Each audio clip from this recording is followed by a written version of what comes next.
I definitely identify as an anarchist. It's, to me, a pretty logical critique of how the current social order exists. The way I developed these political beliefs was like, kind of like a long story.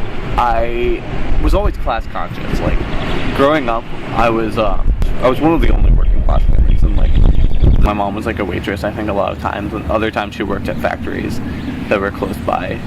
My dad, he was a musician, and, you know, my family had a lot of like drinking problems. So I was always conscious of like this dynamic where like me and my family were the only poor family on the block. So I understood money like really early on. As for dumpster diving, like, it's society's so wasteful, like, why not?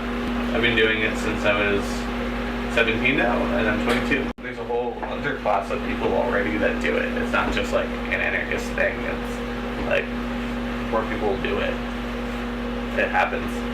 Anarchism within Frederick is definitely a subculture or counterculture. I feel like when I was younger, there was way more of a stereotype that I was just like a punk kid that was causing trouble and spray painting anarchy signs. I would like there to be a normalization of anarchism where it's like something that everyday people can associate with, not just like youth counterculture, because I want to be able to go to like my neighbors and do events like really free markets in my neighborhood without them being alienated that I have piercings or tattoos. Anarchists are everywhere.